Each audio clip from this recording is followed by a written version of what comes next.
South ఇండియాలోనే అతి తక్కువ ధరలకి రత్నాలనందించే ఏకైక సంస్థ 6JVR.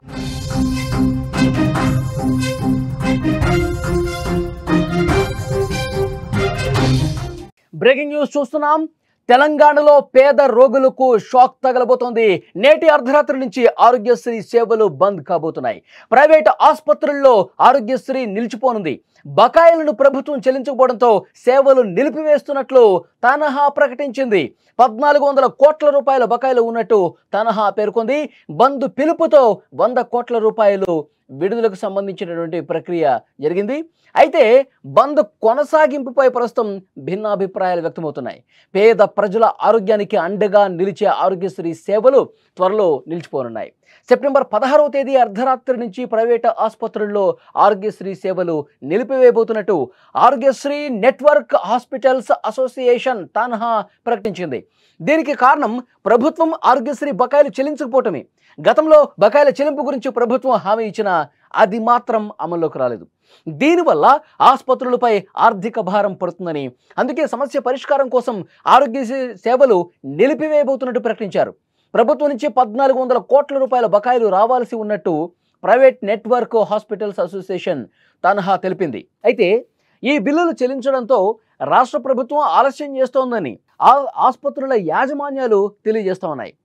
ఏడాది కాలంగా ప్రభుత్వం నుంచి నిధులు రావటం లేదని తనహా పేర్కొంది. దీంతో తీవ్ర ఇబ్బందులు పడుతున్నట్టు ఆవేదన వ్యక్తం చేసింది. పలుమార్లు ప్రభుత్వాన్ని కలిశాం, మాట్లాడాం, విన్నవించుకున్నాం, కానీ కనీసం స్పందన లేకపోవడంతో సేవలు నిలిపివేస్తున్నట్టు చెప్పారు. నిధుల లేమితో ఆసుపత్రులు నడిపించే పరిస్థితి కూడా లేదని ఆవేదన వ్యక్తం చేస్తున్నారు. అయితే తనహా బంద్ పిలుపు నేపథ్యంలో ప్రభుత్వం తాజాగా 100 కోట్లను విడుదల చేయడంతో ఆరోగ్యశ్రీ సేవలు నిలిపివేత మీద ప్రస్తుతం భిన్నాభిప్రాయాలు వ్యక్తమవుతున్నాయి. ప్రభుత్వానికి వ్యతిరేకంగా ఎందుకు వెళ్ళటం అని కొంతమంది యాజమాన్యాలు మాట్లాడుతుంటే, మరికొంతమంది మాత్రం 100 కోట్ల రూపాయలు సరిపోవు అని డిమాండ్ చేస్తూ బంద్ వైపే మళ్ళుతా ఉన్నారు. అసోసియేషన్ అధ్యక్షుడు డాక్టర్ రాకేష్ మాత్రం అర్ధరాత్రి నుంచి సేవలు నిలిపివేస్తామని చెప్తున్నారు. ఆరోగ్యశ్రీ బకాయిలు చెల్లించని ప్రభుత్వ వైఖరికి నిరసనగా సెప్టెంబర్ 1 నుంచే సేవలు నిలిపివేస్తున్నట్టు గత నెల 25న నెట్వర్క్ హాస్పిటల్స్ అసోసియేషన్ ప్రకటించింది. అయితే ప్రభుత్వం పిలిపించి మాట్లాడటంతో పాటు బకాయిలు చెల్లిస్తామని హామీ ఇవ్వడంతో సేవల నిలిపివేత నిర్ణయాన్ని ఉపసంహరించుకున్నారు. అయితే నెల మొదటి వారంలో ప్రభుత్వానికి సంబంధించిన ఇతర చెల్లింపుల నేపథ్యంలో ఆరోగ్యశ్రీ బకాయిలు విడుదల కుదరలేదు. దీంతో హాస్పిటల్స్ అసోసియేషన్ తాజాగా మరొకసారి అల్టిమేటం జారీ చేసింది. ప్రభుత్వం ఈ విషయంలో ఇంకా ఎలాంటి నిర్ణయం తీసుకుంటుందో చూడాల్సిన అవసరం ఉంది. ఆరోగ్యశ్రీ సేవలు నిలిచిపోతే పేద రోగులు మాత్రం తీవ్రంగా ఇబ్బందులు ఎదుర్కొనే అవకాశం కనిపిస్తుంది. ఆరోగ్యశ్రీ సేవలు పూర్తిగా నిలిపివేయాలని చెప్పి ఒక డెసిషన్ ఆల్రెడీ తీసేసుకున్నారు. చాలామంది ప్రైవేటు ఆసుపత్రులు ఈ బంద్ వైపు అడుగులు వేస్తున్నటువంటి పరిస్థితి ఉంది. ఈ బంద్ పిలిపించినటువంటి మొదట్లోనే ప్రభుత్వంతో చర్చలు జరిపారు. ప్రభుత్వం కొంత సానుకూలంగా స్పందించింది. ఎప్పుడైతే ప్రైవేట్ హాస్పిటల్స్ మొత్తం కూడా ఈ ఆరోగ్యశ్రీ అమలు చేస్తున్నటువంటి నెట్వర్క్ హాస్పిటల్స్ అన్నీ కూడా ఒక్కతాటి మీదకి వచ్చి ప్రభుత్వం బకాయిలు విడుదల చేస్తేనే, ఎందుకంటే బకాయిలు బాగా పేరుకుపోయి ఉన్నాయి, మేము ఆసుపత్రులు నడపలేనటువంటి సిచ్యువేషన్ కనిపిస్తోంది, దయచేసి విడుదల చేయండి అని చెప్పి ప్రభుత్వాన్ని కోరారు. కానీ ప్రభుత్వం కనీసం స్పందించడం లేదు.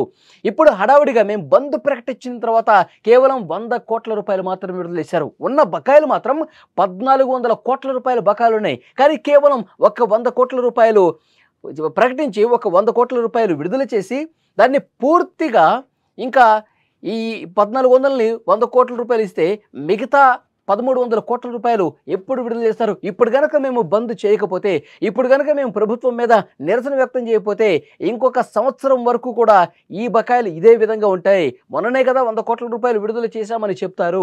కాబట్టి పూర్తి స్థాయిలో బకాయిలు విడుదల చేయాల్సిందే అంటూ కొంతమంది మాట్లాడుతున్నారు. సరే, కొన్ని ప్రైవేటు యాజమాన్యాలు అయితే ప్రభుత్వంతో ఇప్పటికిప్పుడు గొడవకి దిగి ఇప్పటికిప్పుడు ఈ బంధులు నిరసనలు ప్రభుత్వానికి వ్యతిరేకంగా వెళ్తే ఆఖరికి నష్టమే జరుగుతుంది. కొద్ది రోజులు వెయిట్ చేద్దామన్న ఆలోచన కొంతమంది ఆసుపత్రి యాజమాన్యాలు చేసినప్పటికీ కూడా మరికొంతమంది మాత్రం ఇది పూర్తిగా ప్రభుత్వం నిర్లక్ష్యం కింద చూస్తూ ఉన్నారు. ప్రభుత్వం కనీసం స్పందించడం లేదని చూస్తూ ఉన్నారు. ఎప్పటి నుంచో బకాయిలు ఉన్నాయి. కేవలం 100 కోట్ల రూపాయలు ఏం సరిపోతాయి? ఆసుపత్రులు ఏ విధంగా నడిపించాలి? ఆరోగ్యశ్రీ సేవల కోసం చాలా ప్రైవేటు యాజమాన్యాలు ఖర్చు పెడతా ఉన్నటువంటి పరిస్థితి. ప్రభుత్వం ఈ విషయంలో కొంత సీరియస్గా వ్యవహరించాల్సిన అవసరం ఉంది కదా, ఇది మాట్లాడుతున్న పరిస్థితి. కానీ ఇప్పుడు బంద్ వైపే చాలామంది వెళ్తున్నారు. ఈ అసోసియేషన్ ప్రతినిధులు కూడా మాట్లాడుతూ ఉన్నారు. బంద్ చేసి తీరుతాం, 100 కోట్ల రూపాయలు ఏమాత్రం కూడా సరిపోవు, కనీసం 1000 కోట్ల రూపాయలైనా విడుదల చేయాల్సిందే అంటూ పట్టుబడతా ఉన్నారు. కొంతమంది ఈరోజు రోడ్ల మీదకి వచ్చి తమ నిరసనను వ్యక్తం చేసే అవకాశం కూడా కనిపిస్తుంది. కొన్ని ప్రైవేటు ఆసుపత్రుల యాజమాన్యాలు కలిసికట్టుగా ఈ ఆందోళన చేయాలని ప్లాన్ చేసుకుంటున్నట్టుగా తెలుస్తుంది. ఈ అసోసియేషన్ అధ్యక్షుడు డాక్టర్ రాకేష్ కూడా మాట్లాడారు. ప్రభుత్వం కనీసం గత కొన్ని రోజులుగా మేము మాట్లాడుతూ ఉన్నాము, కలుస్తూ ఉన్నాము, మా ప్రాబ్లమ్స్ అన్నీ చెప్తా ఉన్నాము, పట్టించుకోవటం లేదు. కనీసం అంటే కనీసం కూడా మా వైపు కన్నెత్తి కూడా చూడని పరిస్థితి ప్రభుత్వంలో ఉన్న కొంతమంది పెద్దల వ్యవహార శైలి కనిపిస్తుంది. సో దీనికి నిరసనగానే ఒక గట్టి ఆందోళన చేయాలని చెప్పి పిలుపునిస్తా ఉన్నామని ఆయన మాట్లాడుతున్న పరిస్థితి. సో ఏదేమైనప్పటికీ ప్రైవేట్ ఆసుపత్రులు యాజమాన్యాలు ఈరోజు ఎంతమంది పూర్తి స్థాయిలో ఆరోగ్యశ్రీ సేవలు నిలిపేస్తారన్నది మరికొద్ది గంటల్లో తేలుతుంది. అయితే పేద రోగులను మాత్రం చాలా ఇబ్బంది గురి చేసే అవకాశం ఉంది. ఎందుకంటే పేద మధ్యతరగతి ప్రజలు ప్రైవేటు ఆసుపత్రుల్లో ఆరోగ్యశ్రీ నమ్ముకొని ఉన్నారు. ఎందుకంటే వాళ్ళందరూ కూడా ఏదైనా ఒక పెద్ద వ్యాధి వచ్చినా, రోగం వచ్చినా వాళ్ళు ఆసుపత్రులకు వెళ్ళి లక్షల రూపాయలు కట్టలేరు. సో ప్రైవేట్ ఆసుపత్రుల్లో వాళ్ళు ఆరోగ్యశ్రీ కార్డు ఉంటే కనుక డెఫినెట్గా వాళ్ళకు ఉపయోగకరంగా ఉంటుంది.